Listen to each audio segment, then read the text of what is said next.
afternoon, folks.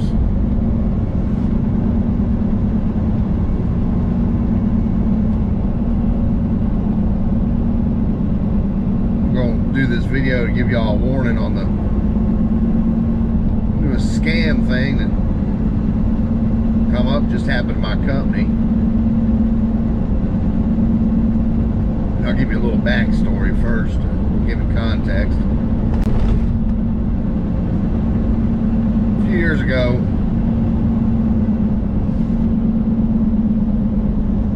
I got gas somewhere, and there was a skimmer on the pump. Got my debit card. Next thing you know, I'd ordered a Apple MacBook off of Wish.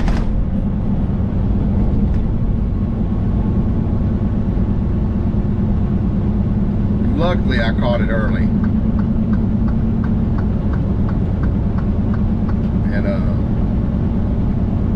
I got out of that one with no damage. I was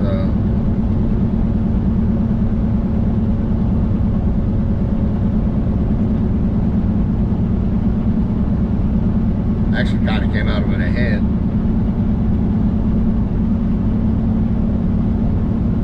But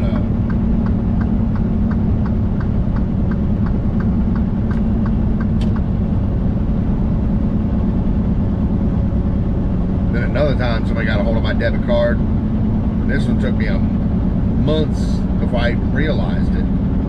It's something I highly recommend that you look at your bank account and the charges at least once a week. I'd recommend more, but at least once a week. Because I'd never even noticed it.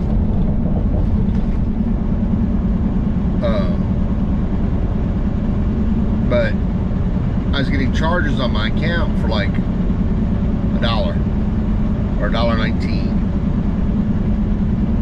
or 89 cents, like every couple, 3 days. So I went to the bank and said, I'm not making these charges. They went back and they said, well, we can only go back 6 months. They went back 6 months, and it added up to $300 or $400.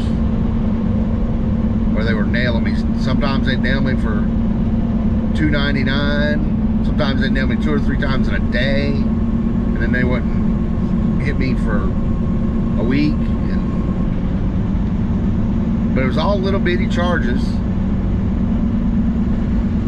and they were just basically skimming my bank account. No telling how much they really got me for it. So like I say, they could only go back 6 months.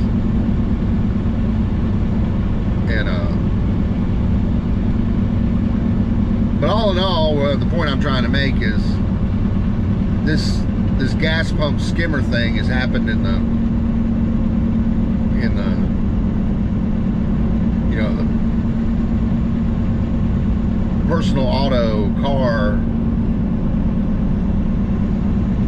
market. It's been happening for a few years.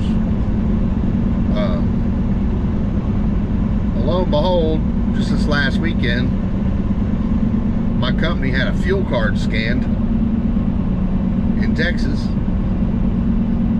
and next thing you know, we done bought 2,000 gallons worth of diesel.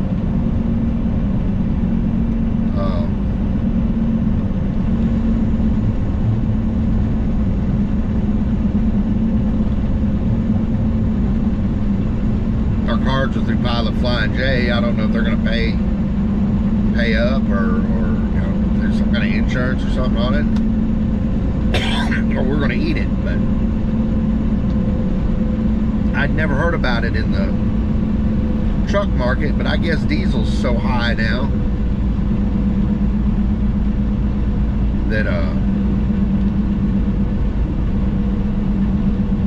it's worth it to the criminals, you know.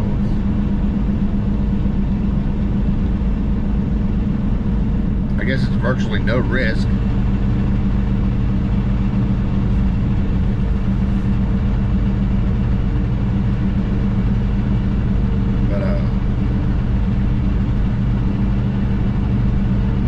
change the way that we get our fuel, so try not to let it happen again. Admittedly, out of the companies I've worked for, the company I work for now is one of the easier ones on what they make you put into the pump. I've had companies that make you put employee number, bill of lading number, mileage, just all kinds of garbage. Every time you stop for fuel, you got to about write a book in that little computer.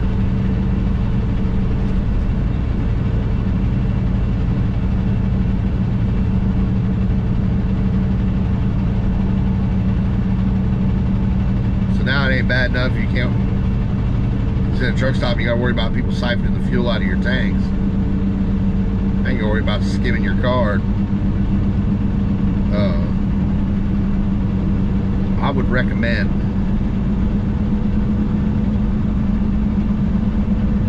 everybody knows what your card scanner is supposed to look like on a fuel pump. Everybody knows what your card scanner is supposed to look like on a fuel pump. Look at it before you stick your card in it. If it looks odd or different, or you know, like it sticks out from the machine further, or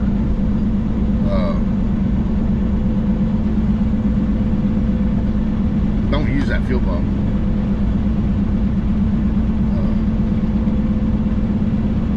If you want to be a real upstanding individual, I would probably call the fuel desk and say, I'm at pump such and such. I think somebody's put a skimmer on your pump. And they'll send one of their little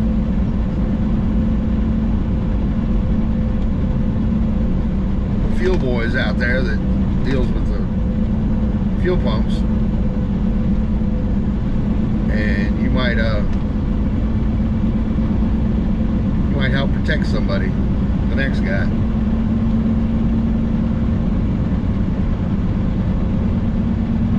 But it is happening, folks. As the economy keeps getting worse, people do what they got to do to survive.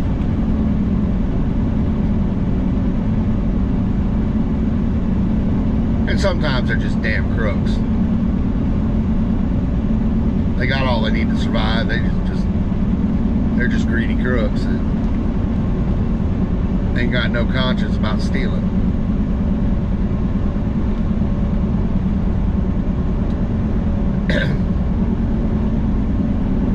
You know, if Flying J doesn't stand behind that and take those charges off, imagine that been a little one truck owner operator, one truck outfit,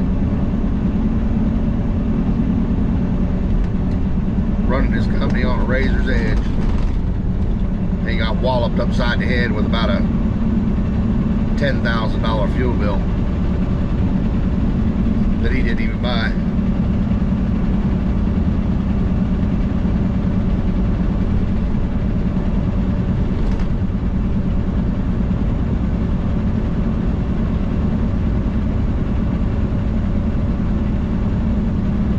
Lord knows I hate a thief.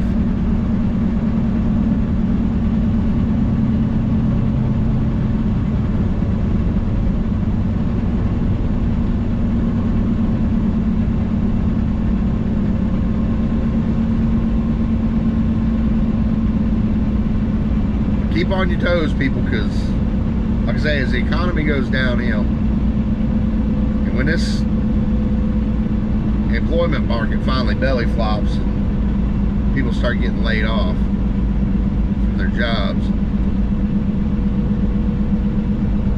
watch out. I can just imagine here in the internet age, the scams are going to be epic.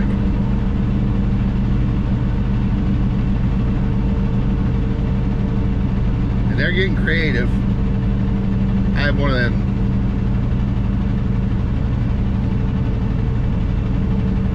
Facebook friend requests from a pretty girl, and I always accept them and see what happens. usually what happens is they get you on, they'll text you on Messenger and be like, hi, and you're hi, how you doing? And they might get through 2 or 3 questions. And then you get walloped with, have you heard about the IRS's new program? Blah, blah, blah, click this link. Or there'll be or you'll get a message that looks like a link to a YouTube video, and they'll write above it, is this you in this video?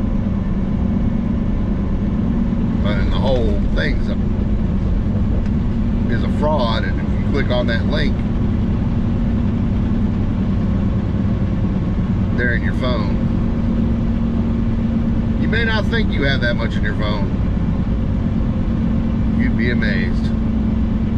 If they can get in your Google account, God help your soul if you've ever bought anything online or anything. Because Google keeps all that information. Even if you delete it, they keep it.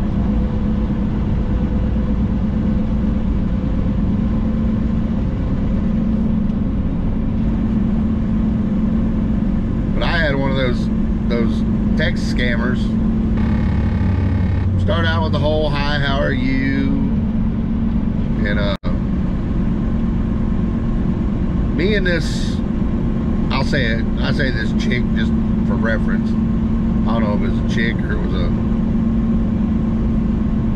6'5" feller from Nigeria. I don't know. But proceeded to have a very lengthy conversation in all kinds of subjects. You know, I was convinced this was a real person. You know, it was a real conversation that went in all kinds of directions. And then just out of the blue, have you heard about the new government program giving $10,000 grants? Click this link. Now, I thought it was going downhill because she'd already tried to get me to give her my phone number, tried to get me to give her my email address. And just don't give that stuff out. You may think it's harmless.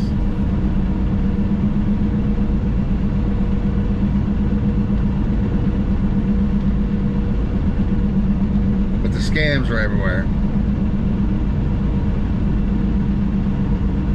It's and some are just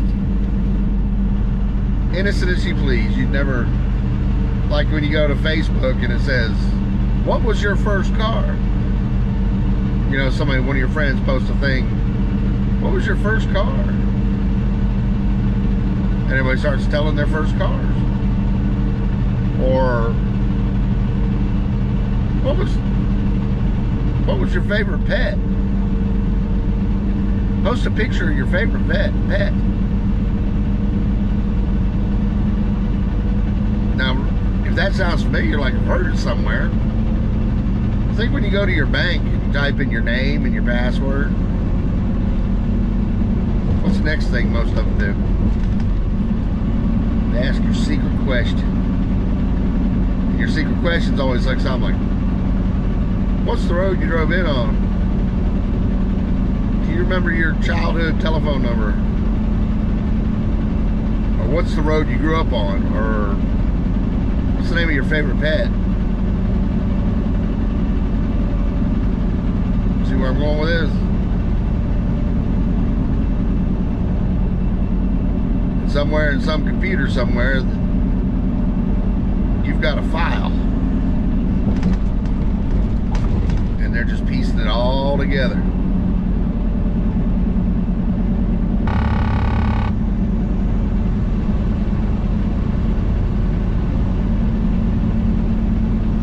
They get enough to where they can get into your bank or something, or your credit cards, it's off to the races. It'll happen so quick that you won't be able to stop it.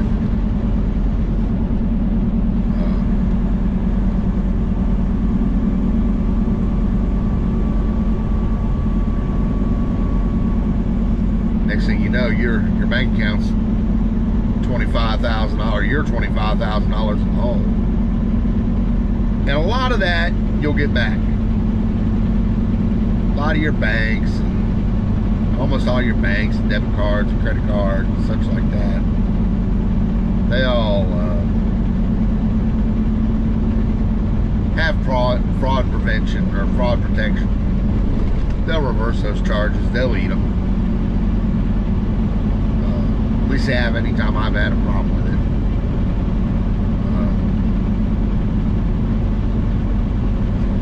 But what they don't need is the hassle. Now you got to call all your credit card companies and get new credit cards issued, new debit card issued. In the meantime, you ain't got nothing you can use to spend with.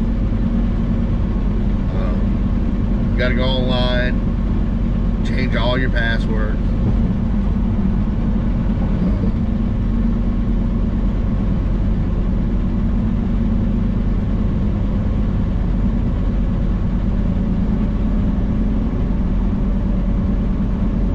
It's a long process. It's not exactly painless. So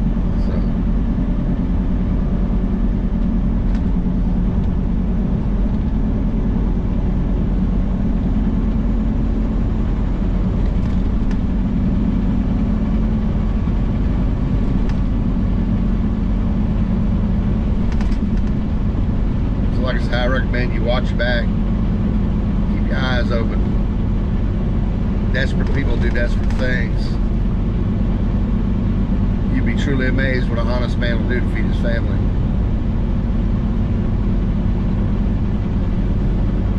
I'll guarantee he'll steal from you before he'll watch his kids starve. I wouldn't think he was much of a man if he didn't.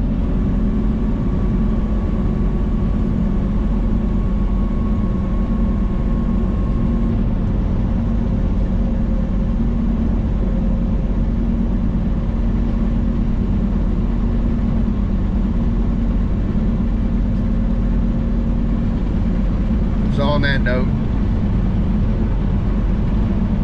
y'all have a fine day. Y'all watch out for yourselves.